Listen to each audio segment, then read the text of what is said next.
오늘은 뭐 이론적인 내용을 이제 깊게 뭐 말씀드리기보다는 그런 부분은 최대한 배제하고 좀 가볍게 들으실 수 있는 내용을 소개해 볼까 합니다. 먼저 제 소개를 간단히 드리면, 저는 이제 책에 적혀 있는 것처럼 현업에서 이제 변리사로 일을 하고 있고요. 좌측 이력에 기재된 것처럼 이제 공대를 졸업했습니다. 근데 사업에 관심이 많은 이제 공돌이었는데요. 그래서 이제 기술이랑 사업 그 중간 핵심에 있는 그 변리사라는 직업에 관심이 굉장히 많았는데, TMI지만 저는 이제 고등학교 생활기록부에도 그 장래희망이 변리사로 적혀 있어요. 그래서 사실 미리 공부를 시작하는 게 맞았지만, 이제 고시 공부라는 게 이제 실패했을 때 리스크가 좀 커서 그런 부담감 때문에 도전을 못 해보고, 어쩌다 이제 취업 시즌이 돼서 어, 대학교 졸업하고 LG화학 전지사업부, 뭐 지금 이제 LG 에너지 솔루션으로 분사가 됐는데 거기 이제 입사를 하게 됐습니다. 그 회사 생활은 정말 즐거웠어요. 네, 정말입니다. 그래서 불만이 있어 나온 건 아니고, 거기서 이제 일적 사람이나 이런 것들은 재밌었는데, 일적으로 좀 제가 진짜 하고 싶었던 일을 못하고 있다는 부분에서 좀 100% 만족하기 어려웠던 것 같아요. 그래서 이제 퇴사를 하고 공부를 시작했고, 그래서 현재는 이제 변리사로 일을 하고 있는데요. 이제 잘 아시는 분은 아시겠지만 그 변호사도 전문 영역이 있듯이 변리사도 이제 모두 같은 일을 하는 건 아니에요. 근데 이제 그거를 분류하는 기준은 굉장히 다양하고 뭐 획일화돼 있는 기준이 있는 건 아닌데, 이제 클라이언트 규모를 기준으로 생각했을 때 보통 이제 대기업 업무를 대리하시는 분들과 저처럼 이제 스타트업이나 중소기업 위주로 대리하시는 분들로도 한번 나눠볼 수 있거든요.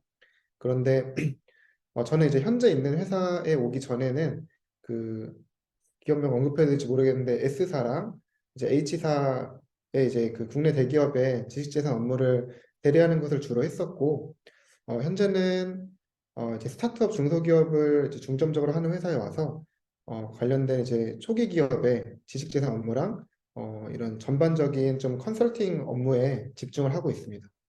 그래서 그러다 보니까 좀 작은 규모의 회사 대표님들을 이제 자주 만나게 되고, 이제 그분들이 이제 어떤 생각을 하고 어떤 고민이 있는지를 이제 좀 자주 듣게 됐어요. 근데 당연히 필연적으로 사업은 그 지식재산권을 떼놓고 할 수 없다 보니 이제 학습하시려는 의지는 많으신데, 그 워낙 내용도 되게 어렵고 재미도 없고 양도 많고 하니까 좀 어려움을 겪으시는 것 같아서, 뭐 당연히 이 책이 그 만병통치약이 될 수는 없지만 조금이라도 도움을 드릴 수 있겠다 싶어서 책을 좀 쓰게 됐고요.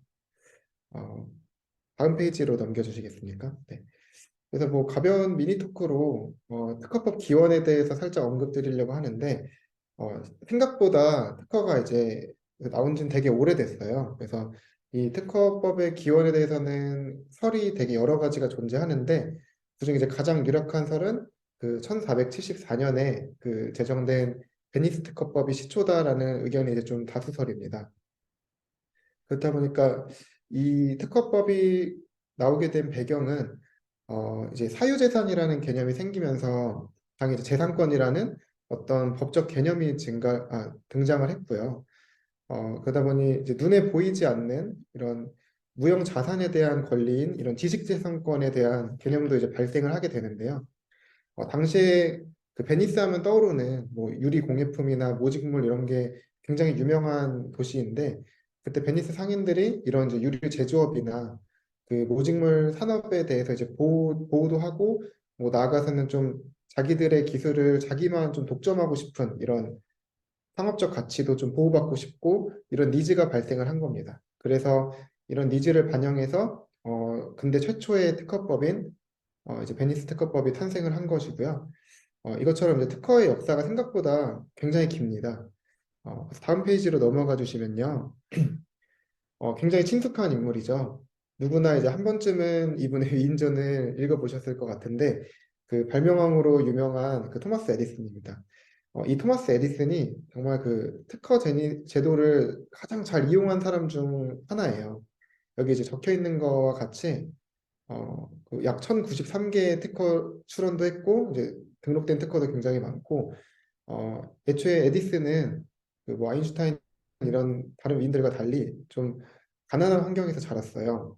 예전에 이런 뭐 발명이나 순수 과학을 공부하려면 좀 부유한 환경이었어야 되는데 에디슨은 좀 가난한 환경이어서 금전적인 여유가 없었는데 이런 이제 특허를 통해서 그런 수익도 창출해가지고 발명도 좀 계속할 수 있었고 회사도 설립할 수 있었던 겁니다.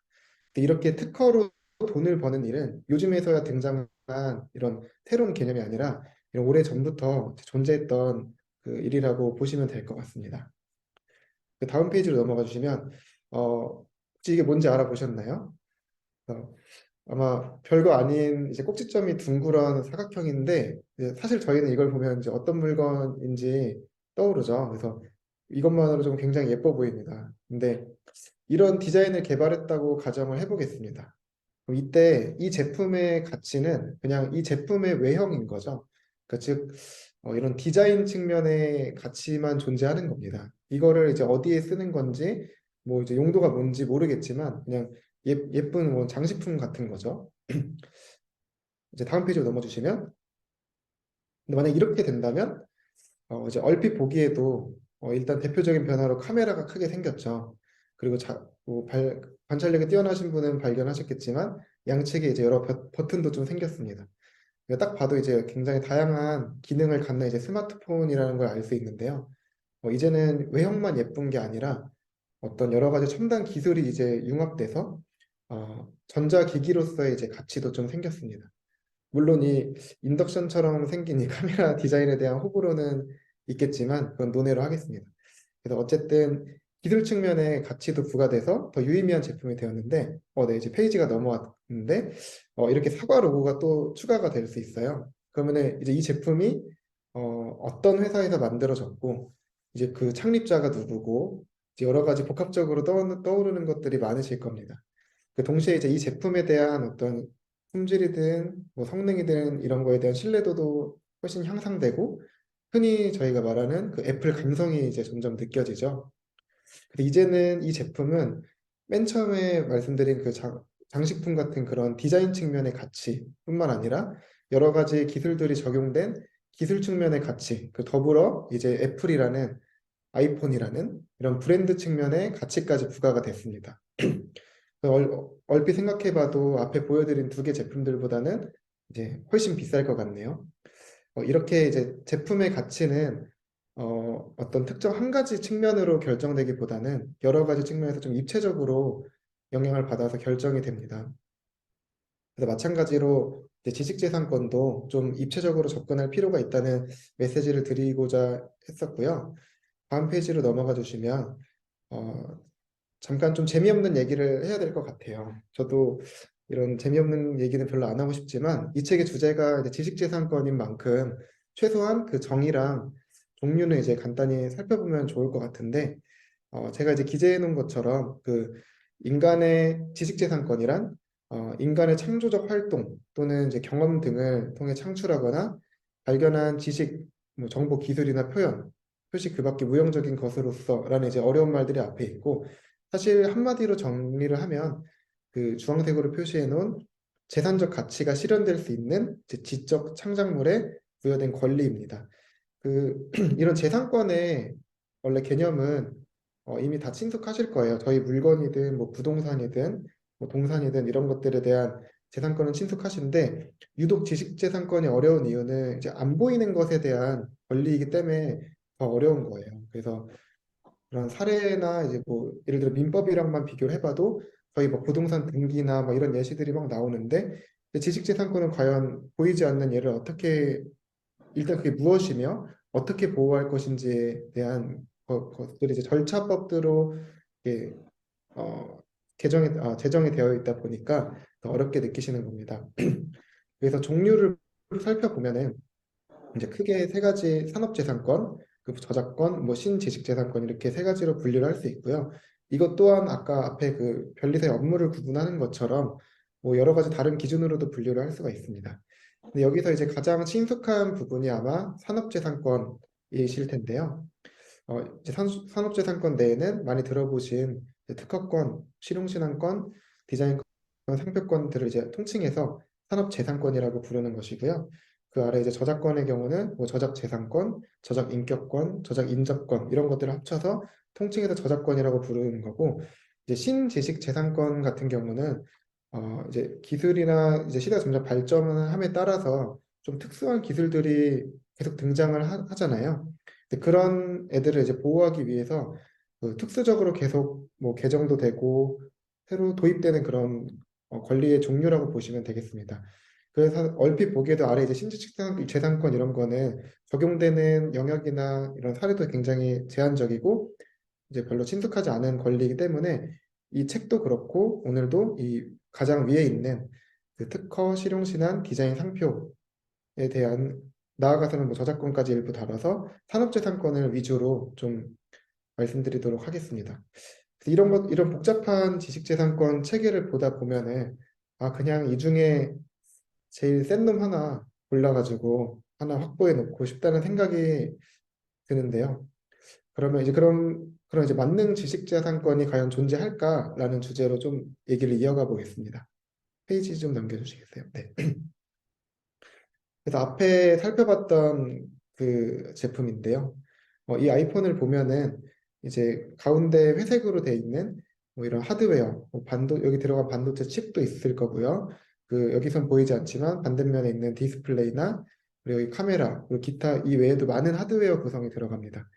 뿐만 아니라 이제 애플을 쓰는 큰 이유 중 하나가 이 편리한 소프트웨어죠. 그래서 iOS라는 이런 운영 체제부터 시작해서 많은 소프트웨어 기술이 적용이 되어 있고요.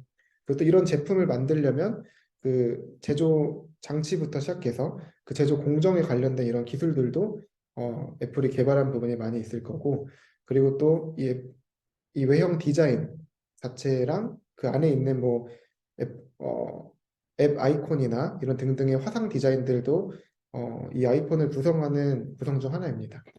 그리고 이 후면에 크게 그려져 있는 애플 로고처럼 이런 로고, 그리고 아이폰이라는 이런 네이밍, 그리고 애플이라는 그 회사 명칭, 이런 브랜드 가치도 여기에 가미가 되어 있고, 또 이제 애플 아이폰만이 사용하는 뭐 아침에 깨워주는 알림 소리라든가 이런 효과음 같은 것도 다 이 아이폰에 녹아져 있는 어떤 지식 재산으로 볼 수가 있습니다.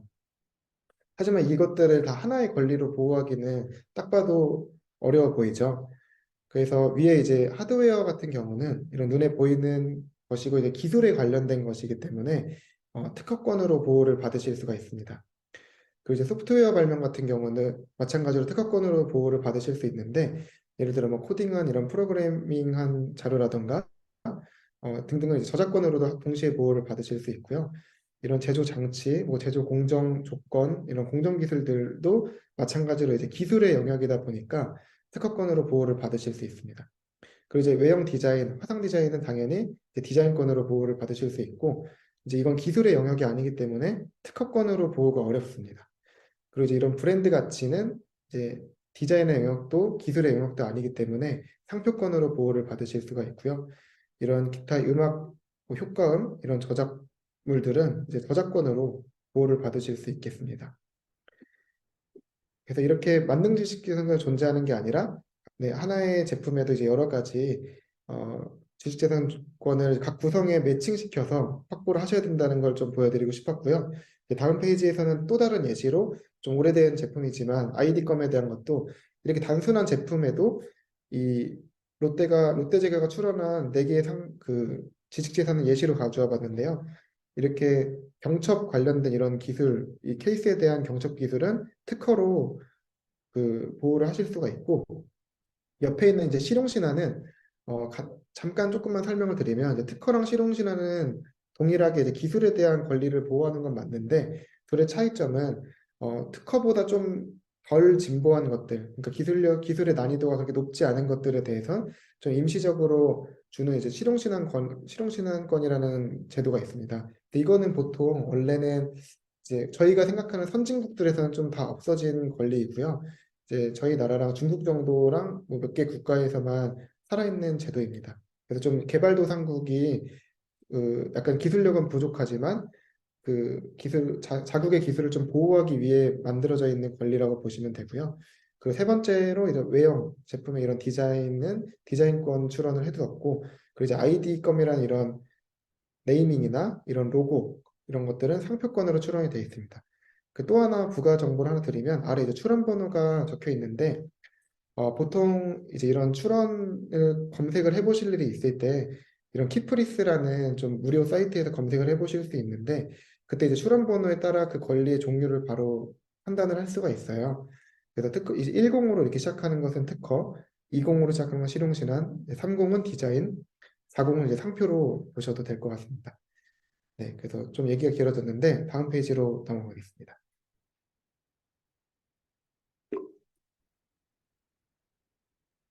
그래서 지식재산권 하면은 심지어 그 특허랑 아예 동의어로 사용하시는 경우도 제가 많이 봤는데 이제 반드시 특허만이 그 사업에 필요한 것은 아니라는 제 책의 내용의 일부를 좀 정리해 봤는데 그런 이제 과연 저 사업자 입장에서 어떤 지식재산을 출원할지를 결정할 때 제일 먼저 해야 될 것은 자기 사업에 대한 메타 인지예요. 그래서 자기의 사업이 속하는 창업이 뭐 문화 창업에 해당하는지, 이제 서비스 창업에 해당하는지, 기술 창업에 해당하는지에 따라서 필요한 이제 권리의 종류로 달라질 텐데요. 예를 들어 이게 문화 창업의 예시로 있는 것처럼 이런 뽀로로나 뭐 상어가족 같은 잘 알고 계시는 이런 뭐 BTS 이런 가수들 이런 것들이 대표적인 이제 문화 창업으로 볼 수 있고 콘텐츠 비즈니스에 속합니다. 이런 콘텐츠 쪽은 딱 봐도 이제 기술이 중심인 그 사업이 아니기 때문에 어떤 이들이 갖고 있는 그 브랜드 가치, 그런 상표권이나 이 관련된 뭐 굿즈나 이런 뭐 그림, 이런 디자인권, 그 저작권이 이제 중요해질 거고요. 이제 서비스 창업의 예시로 뭐 배달의 민족이나 뭐 여기어때 쿠팡 같은 이런 소셜 플랫폼 같은 경우는 이제 오토 비즈니스라고에 속하고 이때는 이것도 마찬가지로 초기 이 창업의 경우는 초기와 후기를 좀 나눠서 볼 수 있는데 이 다 유저 기반의 사업이다 보니까 초기는 이제 마케팅을 어떻게 하고 점점 규모를 어떻게 키워갈까가 초기에는 굉장히 중요합니다. 그리고 이제 비즈니스 모델 자체가 굉장히 단순하기 때문에 여기에 대해 어떤 고도의 기술이 초반에는 들어갈 것이 잘 없어요. 그래서 처음에 이제 선점 효과를 누리기 위한 그 상표권이나 이런 UI적인 이런 디자인권이 중요하겠고요. 근데 이제 후기로 갈수록 이제 유사 업체들도 들어오고 그런 경쟁사를 이제 저지하기 위한 목적도 있고 이제 그 서비스를 좀 더 잘하기 위해 뭐 인공지능 기술을 도입한다거나 등등 이제 기술 개발이 들어가게 되는데요. 그때는 이제 이런 비즈니스 모델 특허나 관련 이제 소프트웨어 기술을 특허 출원으로 보호를 하셔야 되고요. 그리고 이제 가장 특허에 적합한 이제 기술 창업은 정말 그 기술 자체를 그 가장 핵심으로 가지고 있는 사업으로 보시면 될 것 같습니다. 그래서 애플처럼 더 비싸도 잘 팔리게 하는 그런 기술들 혹은 샤오미처럼 누군가의 카피라고 얘기하지만 더 싸게 만들 수 있는 그런 기술, 원가 절감이나 수율을 높이는 것도 굉장히 중요한 기술이거든요. 그 이런 경쟁사 대비 뛰어난 기술들 기반으로 하는 비즈니스의 경우는 당연히 특허 확보가 가장 중요할 것입니다. 네, 그래서 다음 페이지로 넘어가 주시면요. 근데 이것도 좀 재미없는 내용이지만 방금 언급한 그런 권리들을 간단히 정리를 해봤는데 그 특허나 실용신안은 여기 이제 발명으로 돼 있는데 어떤 이제 기술에 대한 권리를 말하는 것이고요. 어, 사실 이거 자세히 설명하기에는 좀 루즈해질 것 같아서 이거는 그냥 이제 이런 권리별로 보고 대상이나 이제 발생 시기나 존속 기간 이런 법률로 규정된 것들이 다 다르다. 그리고 이제 각각이 권리가 제정한 법들도 다 각각 제정이 되어 있는 것이다 정도만 언급하고 넘어가도록 하겠습니다. 그럼 이제 앞서 설명드린 그런 뭐 특허나 뭐 상표 디자인 이런 걸로 꼭 출원해서만 나의 지식 재산을 보호할 수 있는가? 또 이제 그렇게 오해하실까 봐 이걸 갖고 와봤는데요. 그 특허를 예시로 좀 설명을 드리겠습니다. 그래서 기업의 기술을 이제 보호하는 이제 두 가지 방법이 있는데 크게 이제 한 가지는 특허와 같은 지식재산권으로 보호를 받는 것이 있고 이제 흔히 말하는 노하우, 그래서 영업비밀로 보호하는 방법이 있습니다. 이 특허가 다 좋아 보이는데 이제 큰 단점이 있습니다. 첫 번째로는 특허 출원을 하면 반드시 그 내용이 대중에게 공개가 되어 있어요. 그래서 우리가 이제 숨기고 싶은 기술이지만 이제 공개를 하는 대가로 이제 독점권을 부여하는 제도이기 때문이라서 그런데요. 그럼 공개된다는 단점. 그리고 두 번째는 그 기간이 영원하지가 않아요. 그 앞에 페이지에서 잠깐 보였었지만 그 존속 기간이 이제 약 20년 정도다 보니까 20년이 지난 후부터는 이제 누구나 쓸 수 있는 자유기술이 되어버리는 단점이 있습니다. 그러다 보니까 이제 영업비밀 쪽으로 보호하시는 쪽을 생각하시게 돼요.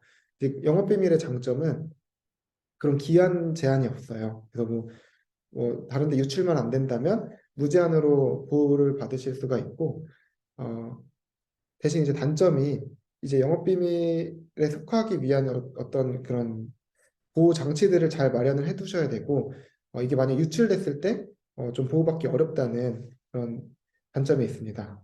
그 다음 페이지로 넘어가 주시면 이제 대표적으로 그 영업비밀 했을 때 가장 많이 언급되는 사례가 바로 코카콜라인데요. 그 코카콜라는 아직도 이제 부동의 1위죠. 저 콜라 업계에서. 그 이유가 얘네 그 원료랑 이런 걸 아무도 아직도 따라할 수가 없거든요. 밝혀지지가 않아서.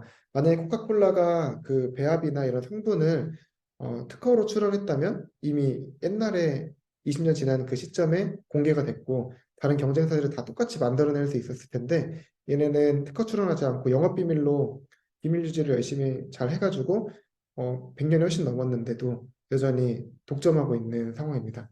그렇다고 해서 코카콜라가 이런 지식재산 출원을 전혀 안 한 건 아니고요. 여기 보여드리는 그 코카콜라 이런 로고라던가 코카콜라 명칭 이런 것들은 다 상표 출원이 다 되어 있고 그 아래 이런 병 디자인 이런 것들도 이제 디자인권 출원은 다 되어 있습니다. 그리고 이제 우측 위에 그려놓은 그림은 이제 이 정도로 얘네가 그 배합이나 이런 성분에 대한 이런 보안을 철저하게 유지를 하고 있어요. 그래서 이런 영업 비밀로 보호하기 위한 노력을 이 정도로 하는 대신 이제 특허 출원 안 하고도 계속 보호받을 수 있다는 상황이고요. 그래서 그 코카콜라 그 옆에 성분 표시 같은 것도 보면은 몇 프로씩 들어갔다 이런 게 자세히 적혀 있지 않고 그냥 어떤 물질이 들어갔는지만 되게 러프하게 적혀 있는 것을 확인할 수가 있습니다. 네, 다음 페이지로 넘어가 주시면 그렇다면 이제 특허로 할지 영업비밀로 할지 어떻게 결정하는지도 좀 궁금하실 수가 있으실 텐데 그건 바로 이제 역설계가 가능한지로 좀 결정하실 수 있을 것 같습니다.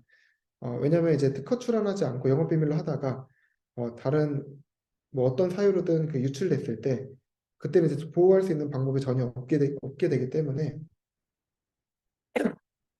역설계가 쉽게 가능한 것들은 특허로 보호를 하셔야 되고 어차피 다 뜯어봐도 역설계를 할 수 없는 것들이라면 이제 영업비밀로 보호하시는 게 더 바람직하겠습니다.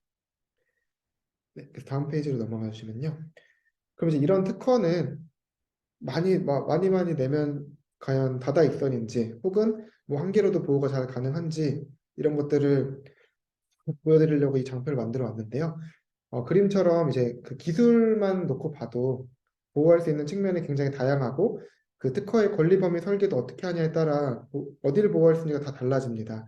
그래서 이런 포트폴리오 형식으로 짜서 보호할 필요가 있고 이 그림에는 이제 특허만 표시를 했지만 사실 이쪽 측면에서는 특허를 보호하고 여기 상표 디자인 여기 앞서 설명드린 것처럼 좀 입체적으로 접근을 하셔야 될 것 같습니다. 네, 그래서 이제 거의 마무리 단계로 가고 있는데요. 아까 앞에 그 아이폰 설명해 드린 것과 이제 같은 로직으로 이런 뭐 특허나 상표 같은 지식재산권이 이제 현재 사회에서 어떤 영향을 주는지를 좀 간단히 소개해 드리려고 합니다. 이 그림은 추상적이지만 이제 어떤 소셜 네트워크 서비스를 제공하는 이제 회사가 있다고 가정을 하고 간단한 픽토그램을 가져온 건데요. 이 회사의 이제 가치를 저희가 이제 결정한다고 가정을 했을 때 굉장히 어렵습니다. 일단 1차원적으로 접근할 수 있는 게 이런 건물, 이런 부동산의 가치가 쉽게 결정될 수 있겠죠. 그리고 이런 클라우드 서버를 운영하기 위한 어떤 서버들에 관련된 그런 뭐 설비나 이런 서버 자체의 이런 가치를 매길 수 있을 것입니다. 근데 그 서비스의 가치를 매기가 참 어려운데요. 다음 페이지로 넘어가 주시면 만약에 이 서비스가 여기 이제 보여드리는 이제 다양한 뭐 유튜브나 뭐 페이스북, 인스타그램 같은 좀 이미 거대한 이런 플랫폼, 유저도 많고 매출도 충분히 나오고 있고 사회에 미치는 영향력도 큰 서비스라면 이제 이 기업의 가치를 훨씬 크게 아마 받아들이실 것 같습니다. 근데 이런 기술들을 이런 서비스를 갖고 있다고 해서 무조건 그럼 무한대로 이 가치가 커지는 것은 아니고 얘네를 만약에 아무나 쉽게 다 따라할 수 있다면 이제 이 기술의 가치는 또 중요하지 않게 되겠죠. 그래서 다음 페이지로 보여주시면 이제 이런 브랜드 가치나 이런 기술들을 보호할 수 있는 어떤 지식재산권을 보유해야만 비로소 이제 이 회사 가치가 크게 인정받을 것입니다. 그래서 뭐 구글이든 이런 페이스북, 메타든 이런 거를 M&A를 한다고 가정했을 때 그 회사가 뭐 빌딩이 얼마나 많고 뭐 공장은 얼마나 크고 이런 거를 보고 그 기업 가치를 결정하지 않잖아요. 그래서 이제 현대 시대에서는 더더욱 이런 지식재산 가치가 중요해졌다는 걸 좀 보여드리고 싶었고, 그래서 연장선 상에서 마지막 페이지를 보여주시면 이렇게 기업 가치도 이제 어떤 브랜드 가치를 부여하고 어떤 기술을 적용했고 그걸 어떻게 잘 보호하냐를 좀 프로젝션에서 보여주실 수 있어야 나중에 이제 기업을 창업하셨을 때도 각 단계별로 다음 투자 단계를 받거나 또 투자자를 설득할 때 이런 큰 무기가 될 수 있다. 그래서 특허나 이런 지식재산권이 반드시 누구를 공격하고 뭐 방어하는 역할로만 쓰는 게 아니라 본인들의 기술력을 이제 홍보 마케팅하거나 투자 유치하는 데도 큰 도움을 준다는 점에서 어, 이 마무리를 좀 짓겠습니다. 저는 물론 이제 저자이자 이제 변리사니까 이제 그 이 변리사라는 직업의 가장 큰 장점이 이제 클라이언트를 좀 좋은 상황에서 만나는 점이라고 생각을 합니다. 그래서 예컨대 이제 의사는 계속 아픈 사람들을 봐야 되고 이제 변호사는 뭔가 법률적으로 안 좋은 문제가 생겼을 때 이제 찾아가다 보니까 좀 정신적으로나 육체적으로나 좀 건강하지 않은 상태의 사람들을 계속해서 봐야 되는데 이제 변리사는 좀 꿈에 부풀어 있는 사람들을 계속 만나는 것 같아요. 그래서 에너지도 넘치시고 그래서 막뭐 본인의 이런 발명이나 막 사업이 얼마나 막 훌륭한 건지를 와서 막 열정 넘치게 설명하시면 저도 이제 같이 막 좀 뜨거워지고 그런 게 있는데요. 저도 창업이 꿈이었고 여전히 창업을 꿈꾸고 있습니다. 그래서 아까 뭐 변리사도 출연을 하냐 이런 말씀하셨는데 저도 이제 그런 부분에 관심이 많고 좀 준비하고 있는 것들도 많이 있고 그래서 언젠가는 저도 직접 창업을 해볼 기회가 있을 것 같아요. 그래서 저도 그 사업가의 관점에서 좀 알아야 될 것들을 계속해서 뭐 학습을 하고 있고 아마 여기 계신 분들께 제가 배워야 할 점도 엄청 많을 것 같아요. 그래서 일단 그래서 그 전까지는 제가 알고 있는 것들로 이제 먼저 창업하신 좀 저보다 용기 있는 분들을 좀 돕고 싶거든요. 그래서 그러다 보니 약간 대기업보다는 스타트업 중소 쪽의 일을 많이 하고 있는 거고 이 책도 좀 그런 측면에서 썼습니다. 그래서 이 책이 지식재산권을 좀 이제 가장 좀 쉽고 효율적으로 학습하시는 데 도움이 조금이라도 되셨으면 좋겠고요. 여기서 좀 어떤 이제 스타트업 성공 사례 주인공분들이 많이 배출됐으면 좋겠습니다. 네, 뭐 읽어주신 거랑 오늘 참석해주신 거 긴 시간 감사드립니다.